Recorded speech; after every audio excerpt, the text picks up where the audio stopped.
forcing them to build great cities under harsh conditions. Despite the heavy work, the Hebrews continued to grow in numbers, which troubled Pharaoh even more. So he made a terrible order. All newborn Hebrew boys were to be thrown into the river Nile. One Hebrew family, desperate to save their baby boy, crafted a plan. They carefully placed him in a snug, watertight basket and set it afloat among the reeds of the Nile, trusting in a higher power to protect their child. As the basket bobbed gently in the water, the baby's sister watched from a distance, her heart filled with hope and fear. Then, something unexpected happened. Pharaoh's daughter came to the river to bathe and spotted the curious basket among the reeds. With a mix of surprise and compassion, she ordered her servant to bring the basket to her. Upon opening it, the sound of the baby's cry touched her heart. "It's a Hebrew child," she realized, but instead of sending him to a cruel fate, she chose kindness. "Poor little thing, you're so beautiful," she cooed, perhaps even playing with the baby as anyone would with a precious little one. Watching all this unfold, the baby's sister saw an opportunity. She bravely approached the princess and offered to find a Hebrew woman to nurse the child. The princess agreed, not knowing the girl would bring the baby's own mother. Rushing home, the sister called out to her mother, "Come quickly! Oh, hurry!" Without a moment to lose, they both hurried back to the riverbank. There, Pharaoh's daughter entrusted the baby to his mother, saying, "Nurse him for me, and I will pay you." She named him Moses, which means drawn from the water. In a twist of fate, baby Moses was back in his parents' arms, where they taught him to love God and cherish his heritage. But soon, he would grow up in the palace as the son of Pharaoh's daughter, destined for greatness, part of a divine plan far beyond what anyone could imagine. The end.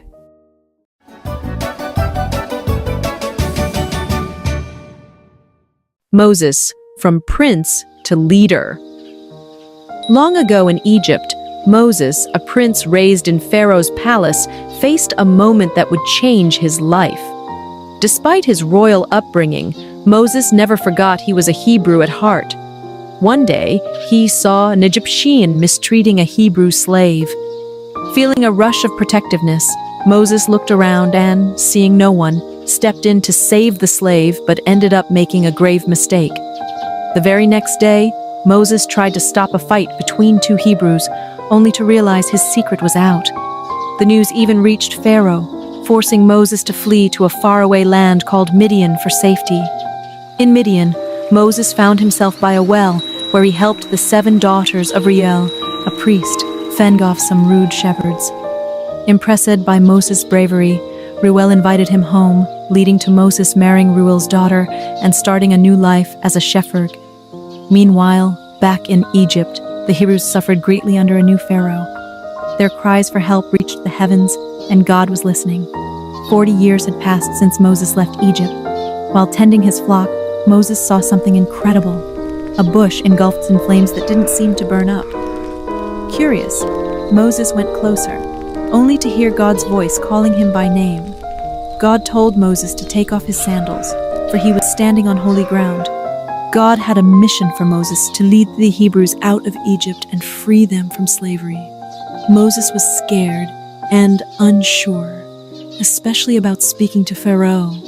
But God showed Moses miraculous signs, turning his staff into a serpent and then back again, and even curing his hand from leprosy to prove his power. Still hesitant, Moses worried about his speaking abilities. God, growing impatient with Moses' doubts, promised Aaron, Moses' brother, would help speak for him. Moses bid farewell to Jethro and set off to Egypt with his family.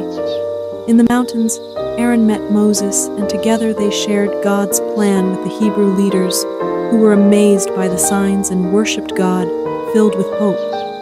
Moses and Aaron then bravely approached Pharaoh, delivering God's message, "Let my people go." But Pharaoh's heart was hard. He refused to listen. God was ready to show his great power to change Pharaoh's mind.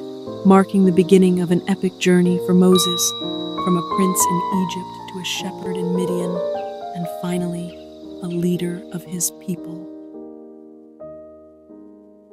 The end.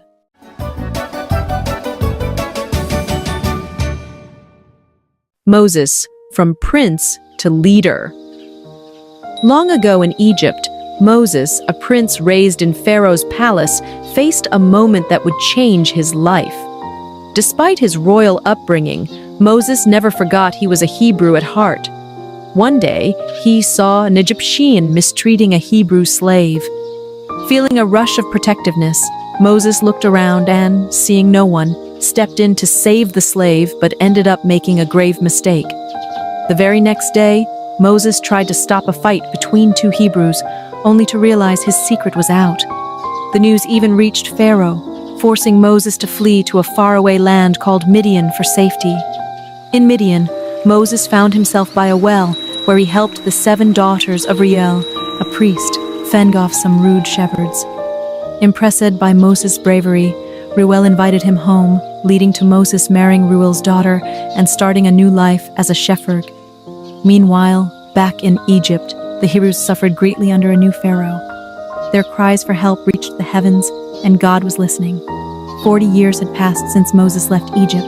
While tending his flock, Moses saw something incredible: a bush engulfed in flames that didn't seem to burn up. Curious, Moses went closer, only to hear God's voice calling him by name. God told Moses to take off his sandals, for he was standing on holy ground. God had a mission for Moses to lead the Hebrews out of Egypt and free them from slavery. Moses was scared and unsure, especially about speaking to Pharaoh.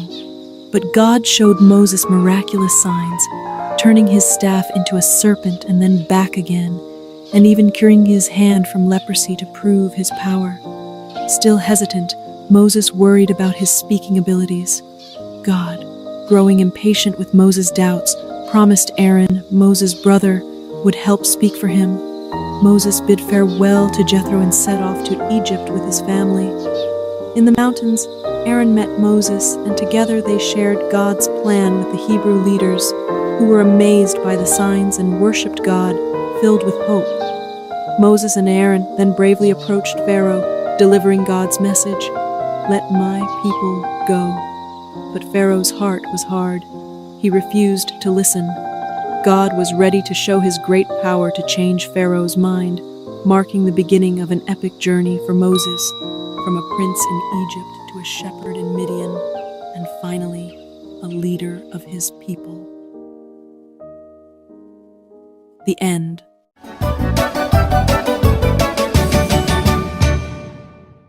The Great Escape, Moses and the Miraculous Exodus. In the heart of ancient Egypt, where the Nile flows like a lifeline, through the desert a story unfolded that would be told for generations.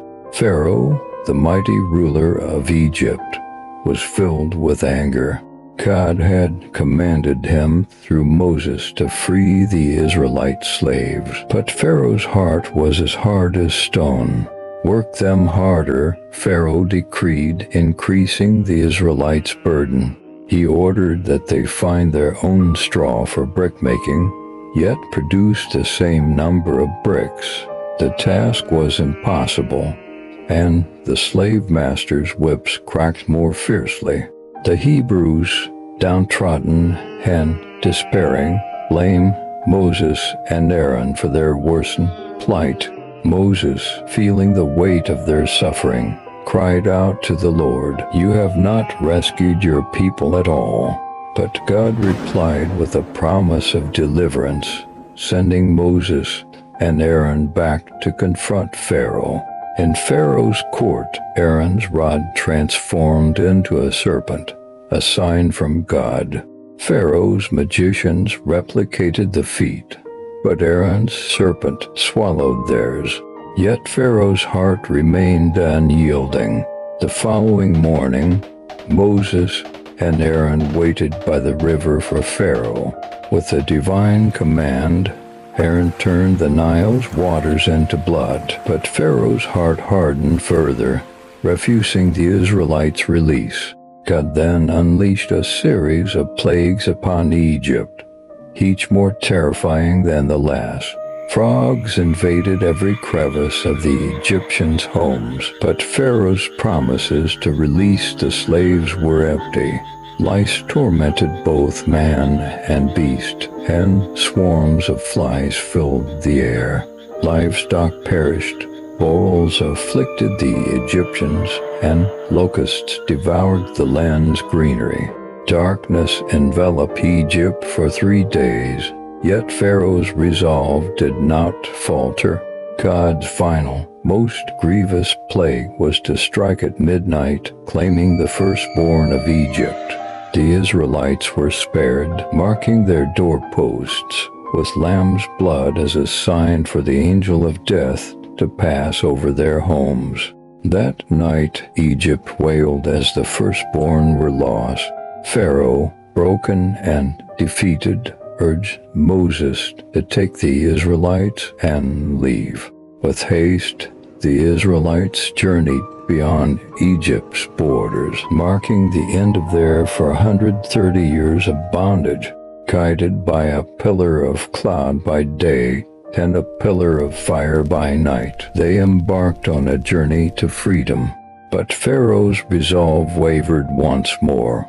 Gathering his army, he pursued the Israelites, trapping them between the cliffs and the sea.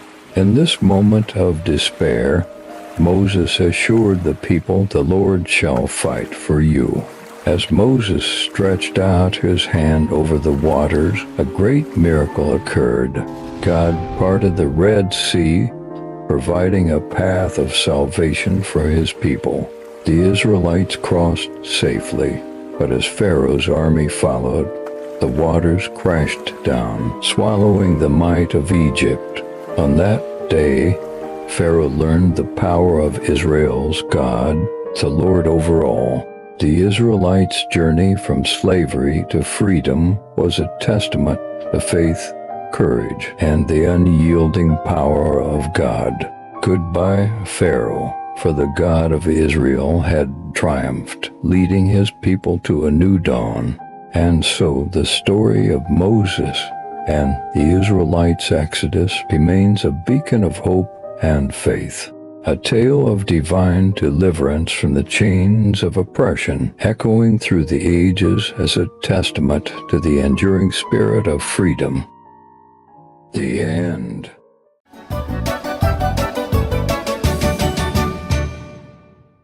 "40 Years of Faith, the epic journey from Egypt to Canaan."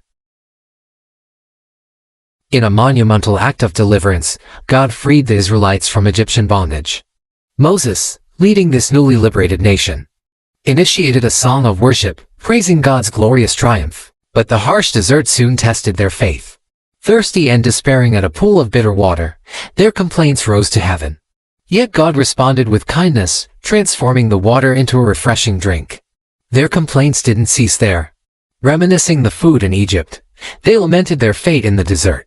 But God's providence was unwavering. Quails by evening and heavenly manna each morning became their sustenance. This manna, a sweet reminder of God's care, required trust in daily provision. Yet, some hoarded, only to find their stash spoiled. Except on the Sabbath, teaching a profound lesson in obedience and rest. God's protection extended beyond their basic needs. When the Amalekites attacked, victory was theirs as long as Moses held high the rod of God. This divine partnership was further solidified when God proposed a covenant, making them his special people, an offer they eagerly accepted. At Mount Sinai, Moses received the 10 Commandments, direct instructions on living a life aligned with God's will. But in a grave turn of events, the Israelites fashioned and worshipped the golden calf, inciting divine and mortal wrath. The shattered tablets symbolized broken fidelity. Yet God, in his mercy, renewed the covenant and instructed the construction of the tabernacle, a sacred space signifying his constant presence. As they approached Canaan, the land of promise, spies were sent to survey. Despite the land's bounty, only Joshua and Caleb trusted in God's victory. The majority succumbed to fear, their disbelief poisoning the entire community's faith, leading to a decree from God, a 40-year odyssey in the wilderness. a period of wandering reserved for a generation that witnessed miracles but harbored disbelief. This story, spanning from Exodus 15 to Numbers 14, not only recounts a physical journey but also charts a spiritual expedition of a nation learning to trust and obey their omnipotent, omnibenevolent God. The end.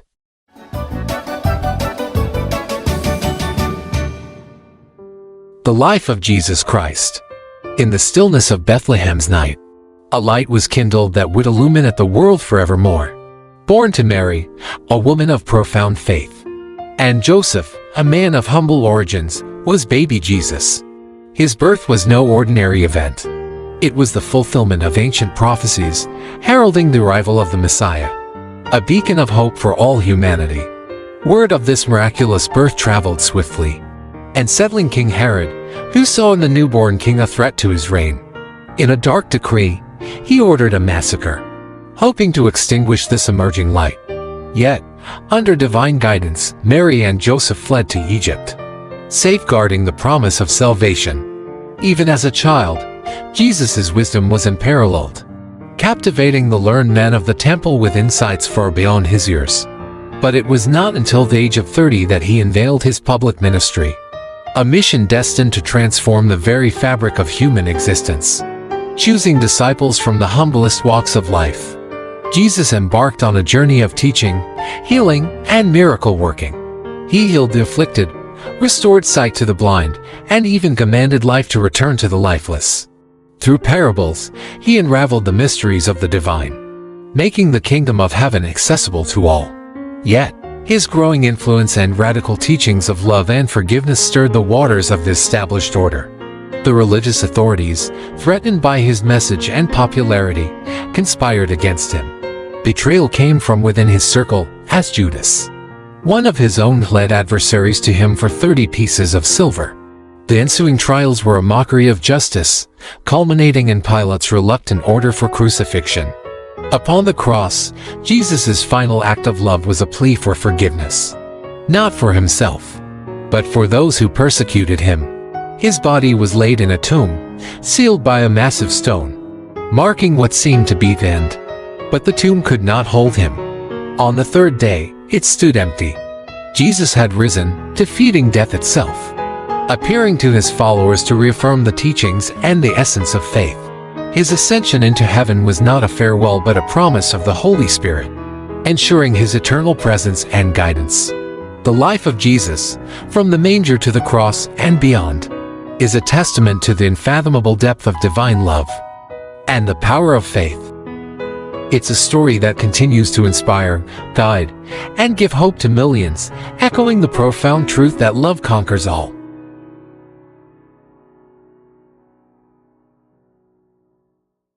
Joshua and the walls of Jericho. In the wake of Moses' passing, a new chapter unfolded for the Israelites.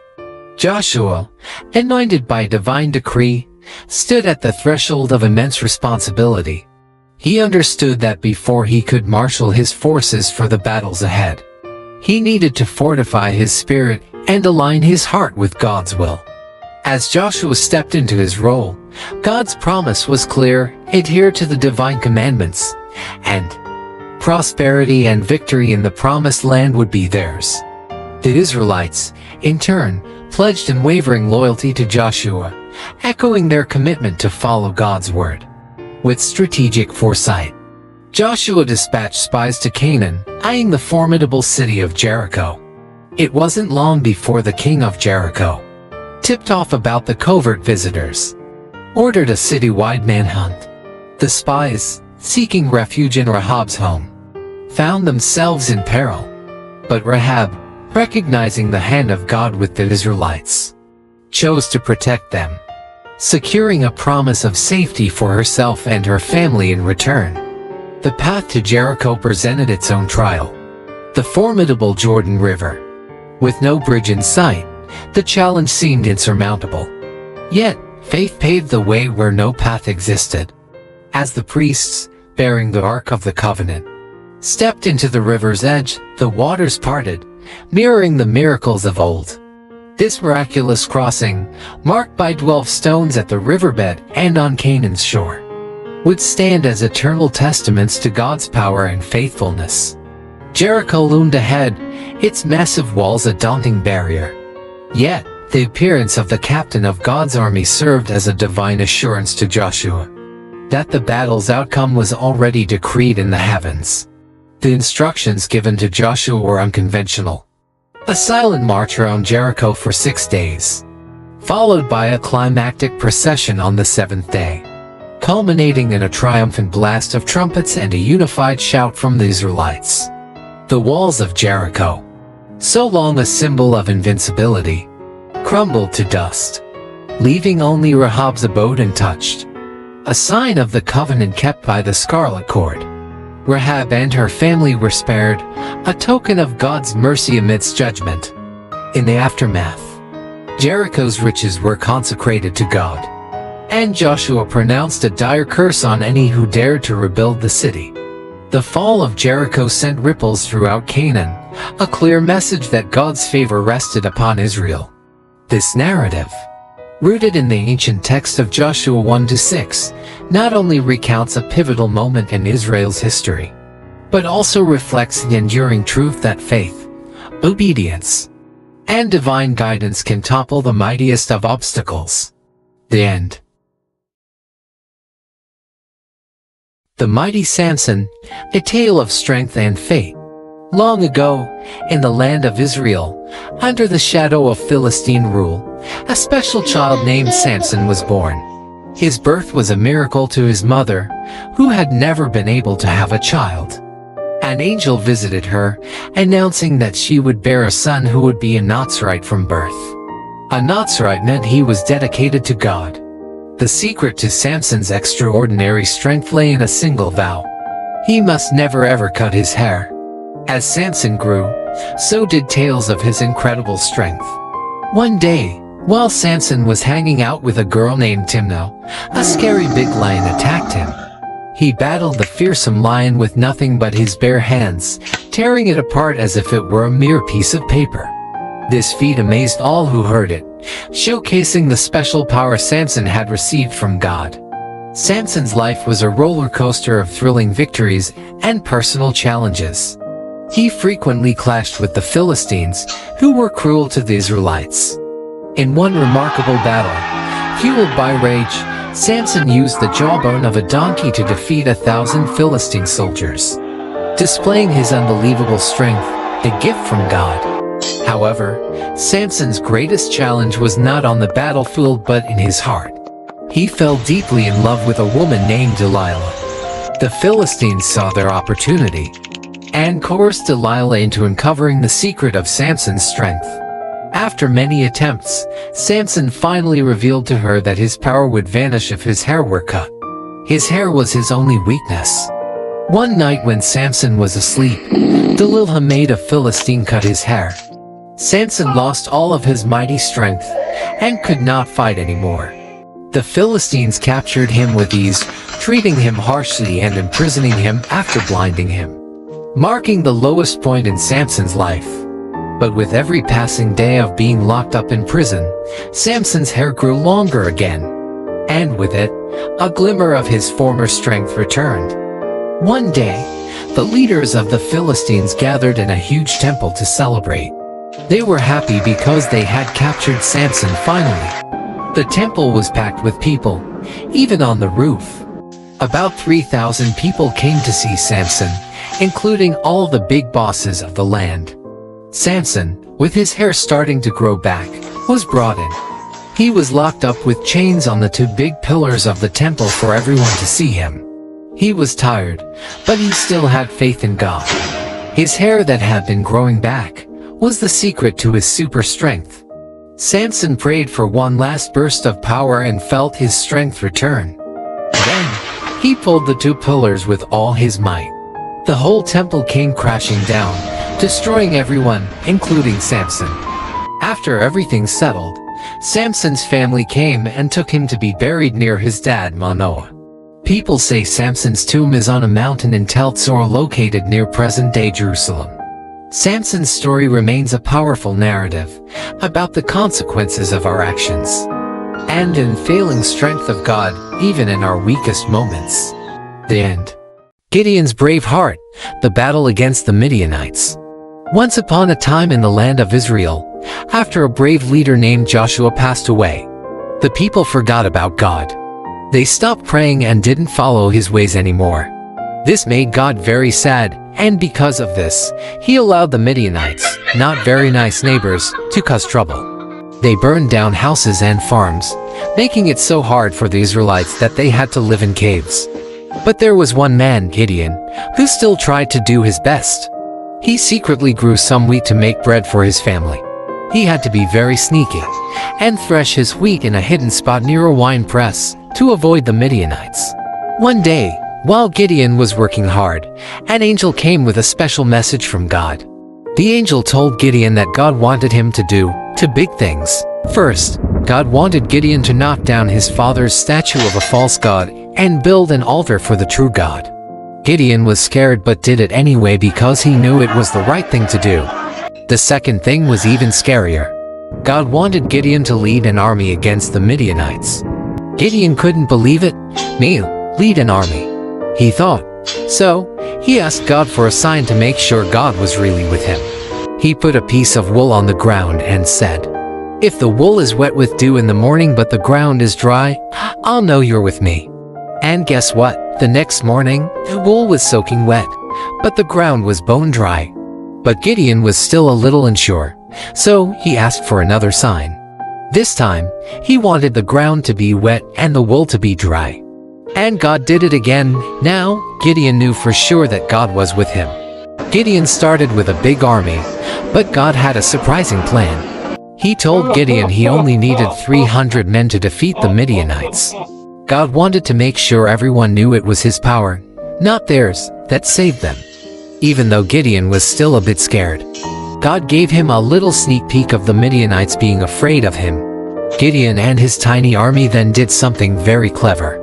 They took trumpets and jars with torches inside and surprised the Midianites in the middle of the night. They made so much noise and showed so much light that the Midianites got scared, ran away, and even fought each other. After this big win, the people wanted Gideon to be their king, but Gideon knew the truth. "I won't be your king," he said. "God is the only one who should rule over us." And that's the story of how Gideon, with just a little faith and a lot of help from God, saved his people. It teaches us that even when things look really tough, if we trust in God, we can do amazing things, just like Gideon did. The end.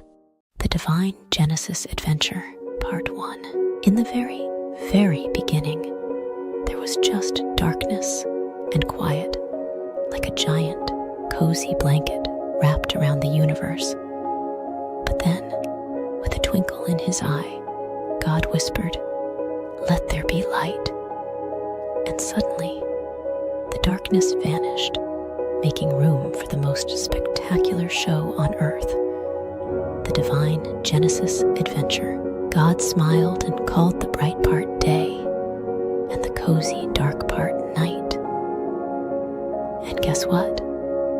It was only the beginning of this incredible adventure. On the second day, God decided to create a masterpiece. The sky, so big and blue, like a gigantic playground for the clouds. He named it Heaven, and it became the coolest blanket fort ever as the Divine Genesis. Adventure unfolded. God scooped up the waters and gave the land a big, welcoming hug. "Hello, Earth," God cheered. The waters became seas, and the land was named Earth. God giggled and said, "It's fantastic." Now, on the third day, God got artsy. He painted the ground with vibrant colors, making flowers, trees, and grass dance together in a joyous parade. Each tree had its own special fruit, and God thought it was the most dazzling garden ever. The fourth day brought the grand light show. God placed the sun to play tag with the clouds during the day, the moon to peek out at night, and the stars to twinkle like the friendliest fireflies. The sky turned into a magical magical canvas painted with celestial wonders. But wait, there's more. On the 5th day, God threw a party in the oceans and the sky. Playful fish and graceful birds, and God blessed them with the best dance moves and flying tricks. Be fruitful and multiply. God cheered, and the party went on. Now, for the most exciting part, the 6th day.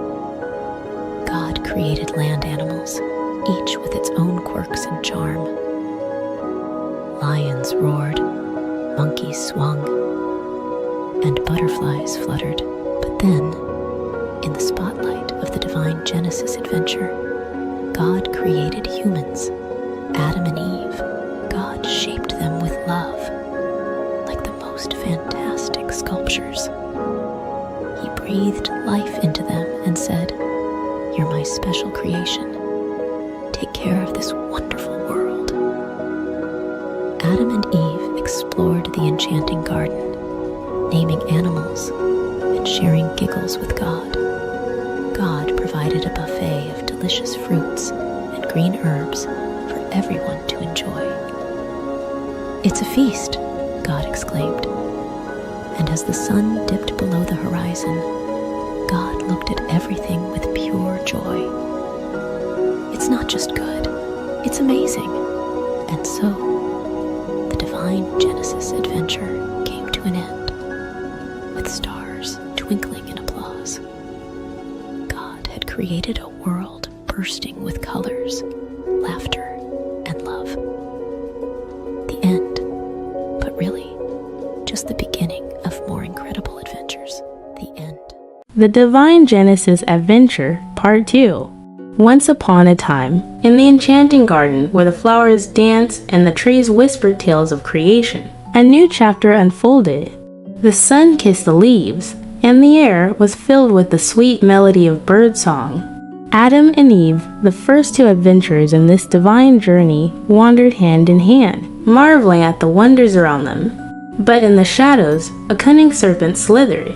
His eyes gleamed with mischief as he approached Eve. Did God truly say, "You shall not eat of every tree of the garden"? The serpent hissed, weaving doubt like a mischievous spell. Eve, with innocence in her eyes, replied, "We may eat the fruit of the trees." But God said, "You shall not eat it, nor shall you touch it, lest you die." The serpent, a master of deception, slyly whispered, "You won't die. God knows that when you eat it, your eyes will open, and you'll be like God, knowing good and evil."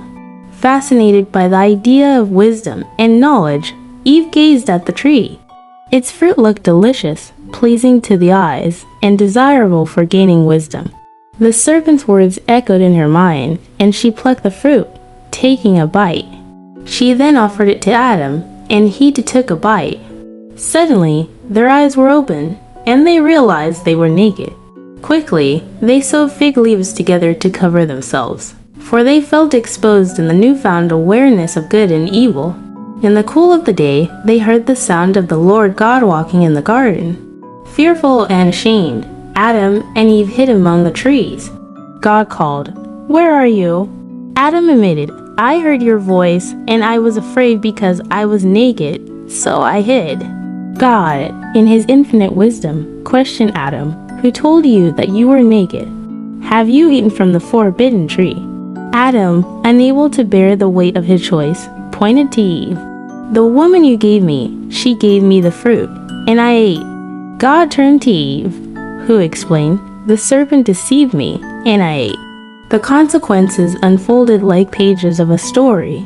God spoke to the serpent, cursing it and foretelling a future conflict. To the woman, God spoke of increased sorrow and pain in childbirth, and the man's dominion over her. To Adam, God spoke of the ground being cursed, bringing forth thorns and thistles, and the toil of labor for sustenance. Yet, even in the face of consequences, God showed mercy. He made tunics of skin for Adam and Eve, clothing them with his grace. As Adam named his wife Eve, the mother of all living, they faced the realities of their choices. the divine Genesis adventure took an unexpected turn, revealing the delicate balance between free will and the consequences of decisions. In the end, God, in His infinite love, placed cherubim at the gates of the garden, guarding the way to the tree of life. The adventures of Adam and Eve continue beyond the garden, a journey of redemption and grace, reminding all that even in our choices, God's love and mercy prevail. And so, the divine narrative unfolded, teaching the young and old alike the profound lessons of choice, consequence, and the enduring grace of a loving Creator. The end. Once upon a time, in a world where people had forgotten to be kind, there lived a man named Noah who worshipped God. Noah was a man of faith, but everyone else around him disobeyed and hated God. One day, something shocking happened. God spoke to Noah, revealing a plan to destroy the wicked world, sparing only Noah's family. God instructed Noah to build a wooden ark, a boat big enough for his family and many animals. Noah got to work, following God's exact instructions. Probably, people mocked Noah as he explained why he was building an ark. But Noah kept building, also spreading the word about God, though nobody listened. As the ark neared completion, God brought animals of all kinds, 7 of some species, 2 of others. Birds and beasts, tiny and tall, all made their way to the ark. Perhaps people shouted insults at Noah, but they did not stop sinning against God. They did not ask to enter the ark. Finally, all the animals and birds were aboard. God invited Noah and his family into the ark. As they entered, God shut the door. Then the rain came, a great downpour soaking the earth for 40 days and nights. Floodwaters covered towns and villages. The ark floated on top of the rising waters, sheltering Noah from the flood. After 5 months, a drying wind sent by God brought the ark to rest on the mountains of Ararat. Noah and his family waited inside as the water lowered. Noah sent a raven and a dove out. The dove returned with an olive leaf, a sign that the earth was slowly drying. God told Noah it was time to leave the ark. Together, Noah and his family unloaded the animals.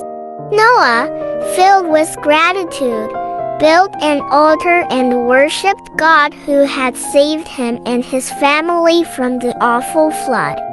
God gave Noah a wonderful promise. Never again would he send a flood to judge human sin. As a great reminder of this promise, God gifted the world with a rainbow, a beautiful sign of his covenant. And so, Noah and his family found new beginnings after the flood. In time, his descendants repeopled the whole earth, and all nations came from Noah and his children.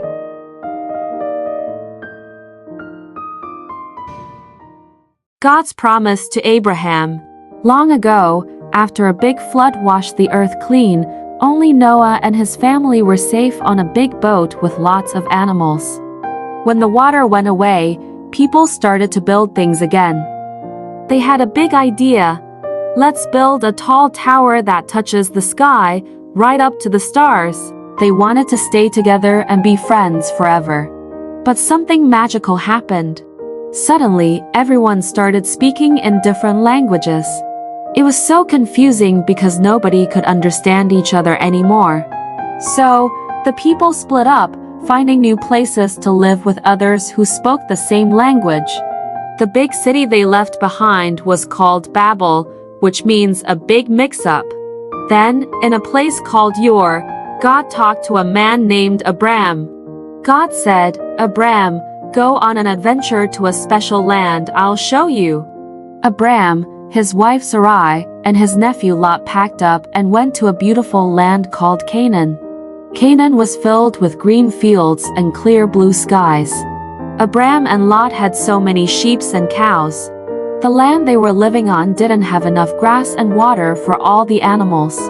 So, the workers of Abraham and Lot started arguing over the best spots for their animals to eat and drink.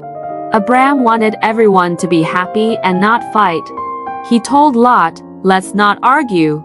You choose any part of the land you like, and I'll go the other way." That way, there was enough room for all their animals. Lot looked around and saw a really nice area with lots of water and green grass near the cities of Sodom and Gomorrah. It looked like the best spot for his animals, so he chose to move there. Abraham stayed in the land of Canaan where God asked him to stay, even though Abraham and Lot had to live apart to stop the arguing. Abraham made sure they did it in a kind and peaceful way, showing he was a really good uncle and a wise man. God saw Abram's kind heart and told him, "This whole big, beautiful land will belong to you and your children and their children after them, forever." But Abram and Sarai were very old and didn't have any children. They wondered, how will God's promise come true? One day, 3 special visitors brought amazing news. "Sarai, you're going to have a baby." Sarai laughed because she thought she was too old for that. God also changed their names to Abraham and Sarah to show they were going to start a big family. Then, God said he had to fix the 2 naughty cities near where Lot lived. Abraham was worried for Lot. Lot listened to the angels and escaped with his daughters.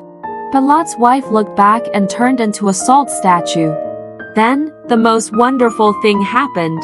Even though they were very old, Abraham and Sarah had a baby boy named Isaac. Isaac, which means laughter. They were so happy and amazed at God's miracle. Abraham knew then that God always keeps his promises, like giving him a big family and a beautiful land to live in. And that's the story of how Abraham and Sarah learned to trust in God's promises, no matter how impossible they seemed. The end. Once upon a starry night, in a land filled with whispers of the past and promises for the future, Abraham, a man known for his kindness and faith, received a very tough test from God. God asked him to do something unimaginable, to offer his dearest son Isaac as a special gift back to God. This was to see if Abraham trusted God above all else, even more than he loved his precious son. Abraham's heart felt heavy, like a stone sinking in a deep, deep ocean. But deep inside, he knew he had to trust God, no matter how hard it seemed. So, with a brave yet heavy heart, he prepared for the journey. As the first light of dawn painted the sky in soft hues of pink and orange, Abraham, Isaac, and their 2 faithful servants set off on a journey filled with uncertainty. Abraham carried the fire and a knife, while Isaac, unaware of what was to come, carried the wood for the fire. As they neared the mountain that God had told them about, Abraham asked his servants to wait for them at the foot of the mountain. "Isaac and I will go up to worship, and then we'll come back to you," he said with a gentle smile. Climbing the mountain, Isaac, with a curious twinkle in his eye, asked, "Father, we have the wood and the fire, but where is the lamb for the offering?" Abraham, with a heart full of hope, replied, "My son, God will take care of it. He will provide the lamb for the offering." Reaching the top, Abraham built an altar, the most difficult one he ever had to make. He arranged the wood, and with a heart weighed down by a sea of emotions, he gently placed Isaac on the altar, ready to show God that he trusted him completely. But just as Abraham raised the knife, a voice as powerful as thunder, but as gentle as a whisper, stopped him. "Stop, Abraham." It was an angel sent by God. The angel said, "You've shown that you trust God above all by by being willing to give up your only son.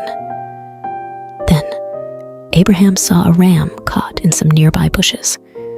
With a heart bursting with relief and gratitude, he untied Isaac, and together they offered the ram to God. It was a moment filled with so much joy and thankfulness. Abraham and Isaac returned home, their bond stronger than ever, their hearts filled with the knowledge that when you trust in God, He always provides, just in the right way and at the right time. And so, under the same stars that had witnessed their journey, Abraham and Isaac found comfort in knowing that no matter what, God's love and care would always guide them, just like it guides us all. The end. The adventure of Abraham and Isaac. A new beginning. Once upon a time, after a big adventure on a mountain, Abraham and his son Isaac were on their way back home. Then, while the stars twinkled like tiny smiles above them, a kind angel came with a message that made their hearts dance. "Abraham," the angel said, "your family will be as numerous as the stars. And guess what? They're going to bring happiness to the whole wide world." It was like a secret promise about a hero who had come from their family tree, someone very special named Jesus. But when they got back home, they found themselves in a very quiet house. Sarah, the laughter and love of their home, had gone on a journey to the stars. Abraham and Isaac felt very sad, missing her warm hugs and bright smile. Abraham had an idea to bring some joy back into their home. He called his most trusted friend, a wise old servant, and gave him a very important mission. "It's time for Isaac to find a companion, someone to share stories and dreams with," Abraham said. "Please find a kind lady from our family for Isaac." The servant set off on his camels, hoping for a little help from the stars. As he reached a faraway land, he made a wish. "Let the right lady be the one who offers water to my thirsty camels." It wasn't just any wish. It was a special kind of hope that only the kindest hearts could fulfill.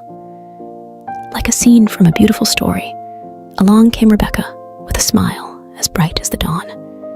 She saw the camels, tired and thirsty, and offered them cool, refreshing water. The servant's eyes sparkled with joy. This must be the one, he thought. She was kind, just like the wish. Rebecca, brave and full of adventure, said yes to a new journey. She traveled across the deserts and mountains to meet Isaac. When Isaac saw her, it was like spring had come to his heart, filling it with flowers and sunshine. Rebecca's kindness and laughter brought new stories and dreams to their home. Isaac and Rebecca, hand in hand, started a wonderful adventure together, full of love and promise. And so, the story of Abraham, Isaac, and now Rebecca reminds us all. After every big adventure, after every sad goodbye, there's always a new beginning, a chance for love and joy to grow again, just like the stars that twinkle in the night sky. The end. Jacob and Esau, a story of brothers and forgiveness. Once upon a time, in a land of ancient wonders, Isaac and Rebekah were blessed with not one, but 2 sons at the same time. These were no ordinary boys. They were twins named Jacob and Esau. Even before they were born, they were already showing their unique personalities, with Esau loving the thrill of the hunt, and Jacob preferring the quiet of home. Esau, the elder, was as rugged and wild as the forests he roamed, while Jacob, the younger, was thoughtful and clever, always with a plan up his sleeve. Their parents loved them dearly, but each had a favorite, which brewed a little competition between the brothers. One day, As Esau returned from his adventures, famished and weary, Jacob saw an opportunity. He offered Esau a simple meal in exchange for his birthright, the special status of the firstborn. Esau, thinking little of the future, agreed. This moment would change the course of their lives in ways they couldn't imagine. As the boys grew, so did their rivalry, especially when it came time for their father Isaac to bestow his special blessing. Rebekah, who adored Jacob, devised a plan to ensure her favorite son received this honor. With a bit of disguise and a daring heart, Jacob tricked his father and received the blessing meant for Esau. Realizing the deception, Esau was heartbroken and filled with anger. To protect Jacob from Esau's wrath, Rebekah sent him far away to her brother Laban's house, hoping that time would heal the rift between her sons. Jacob's journey was not easy. He worked tirelessly for Laban, enduring trickery and toil, all for the love of Rachel, Laban's daughter. Yet, through these trials, Jacob grew wiser and kinder, learning the value of honesty and hard work. Years passed, and God called Jacob to return home, but the thought of facing Esau filled Jacob with dread. What if Esau still harbored anger and sought revenge? Nevertheless, Jacob set out, hoping for forgiveness. As Jacob neared his homeland, he prepared for the worst. But to his surprise, Esau greeted him not with anger, but with open arms. The brothers embraced, their past grievances washed away by tears of joy. It was a moment of true reconciliation, proving that love can overcome the deepest divides. Together again, Jacob and Esau showed us that it's never too late to mend broken bonds, and that forgiveness is one of the greatest gifts we can offer. The end. Joseph's journey, from dreamer to dreamkeeper. In a land where families were as vast as the stars, Isaac's heart was full of joy as his son Jacob returned home. Even Esau, who once harbored anger, welcomed Jacob with open arms. But not all was peaceful, for Jacob's sons felt a storm brewing in their hearts, troubled by their younger brother Joseph, who was clearly the apple of their father's eye. Joseph, with his bright, colorful coat, a gift from Jacob, was a dreamer. His dreams, however, sparked flames of jealousy among his brothers. In one dream, Joseph saw his own sheaf of grain standing tall, while his brother's sheaves bowed down to it. In another, the sun, moon, and even the stars bowed before him. These dreams whispered of a future where Joseph would rise above them all, even his parents and brothers. One day, Jacob sent Joseph to check on his brothers in the fields. As he approached, their jealousy turned to dark whispers of getting rid of the dreamer. Reuben, the eldest, suggested they put Joseph in a pit instead, secretly planning to save him later. But while Reuben was away, a caravan heading to Egypt appeared. Judah, another brother, proposed they sell Joseph instead of harming him directly. And so, for 20 pieces of silver, Joseph's fate was sealed, and he was taken far from his homeland, his heart heavy with sorrow and fear. The brothers deceived their father, presenting Joseph's colorful coat, now stained with goat's blood, letting Jacob believe his beloved son was gone forever. Jacob's grief was a deep well of sorrow, with no one able to console him. Meanwhile, in Egypt, Joseph found himself a slave in Potiphar's house. Despite his hardships, Joseph's diligence and trust in God shone brightly, earning him Potiphar's favor and the position of chief servant. But just as things seemed to be looking up, Joseph faced a new trial.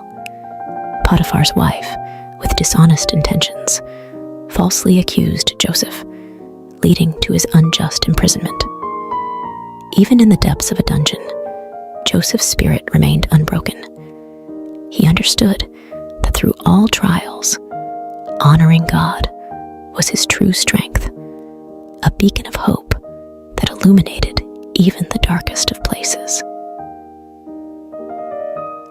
The end. Joseph's journey from prison to palace.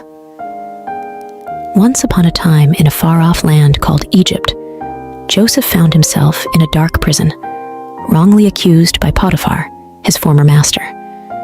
But even in such a grim place, Joseph's kindness and helpful nature shone bright. The wardens saw something special in Joseph and trusted him to help organize prison life, making it a better place for everyone.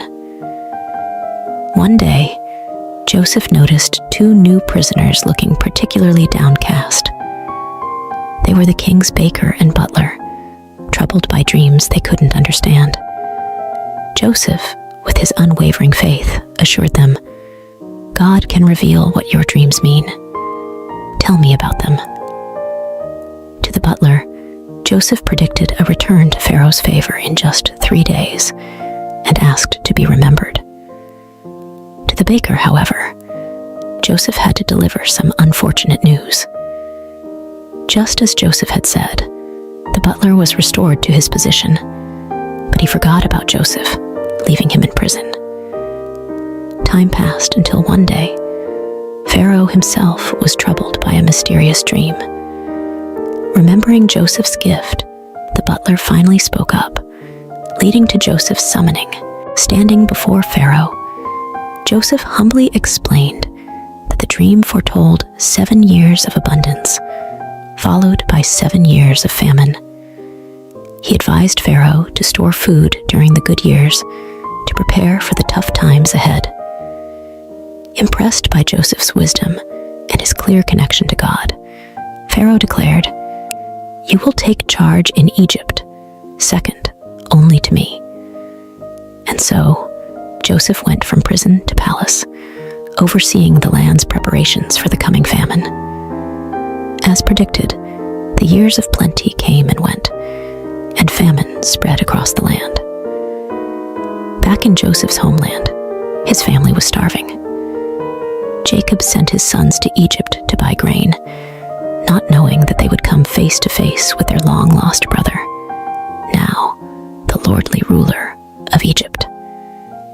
Joseph recognized his brothers, but they didn't know him.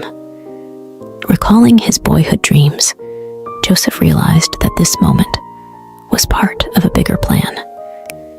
He tested his brothers, demanding they return with their youngest brother Benjamin to prove their honesty. When they returned, Joseph could no longer hide his true identity. Overcome with emotion, he revealed himself to his brothers, saying, "I am Joseph, your brother, whom you sold into Egypt." The brothers were speechless, fearing for what might come next. But Joseph comforted them, explaining that their actions had been part of a divine plan to save their family from famine. "God made me Lord in Egypt, so I could save your lives," he told them. Soon after, Jacob and Joseph were joyfully reunited in Egypt, and the entire family was settled there, living in peace and plenty, thanks to Joseph's faith and God's guiding hand. The end. The adventure of baby Moses, from the Nile to the palace. In a time long ago, Egypt mourned the loss of a great leader, Joseph. He had saved the land from famine and was loved by all. But as years turned into centuries, a new pharaoh came to power, one who did not remember Joseph and his deeds.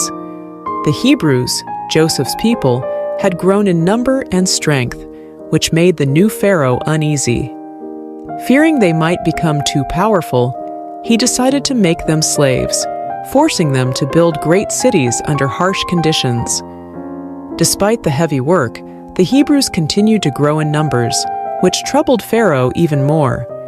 So he made a terrible order. all newborn Hebrew boys were to be thrown into the river Nile.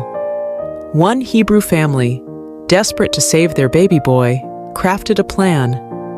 They carefully placed him in a snug, watertight basket and set it afloat among the reeds of the Nile, trusting in a higher power to protect their child.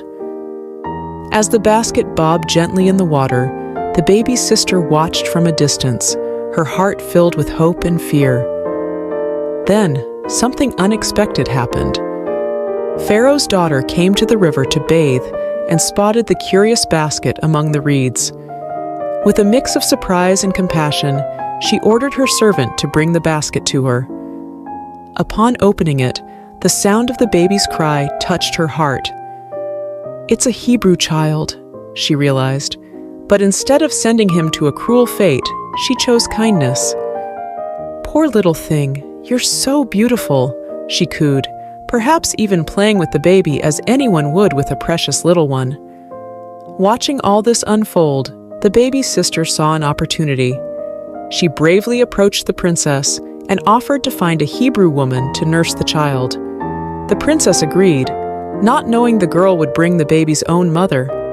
Rushing home, the sister called out to her mother, "Come quickly! Oh, hurry!" Without a moment to lose, they both hurried back to the riverbank. There, Pharaoh's daughter entrusted the baby to his mother, saying, "Nurse him for me, and I will pay you." She named him Moses, which means drawn from the water. In a twist of fate, baby Moses was back in his parents' arms, where they taught him to love God and cherish his heritage.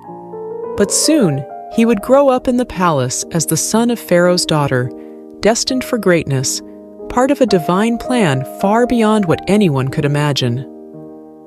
The end.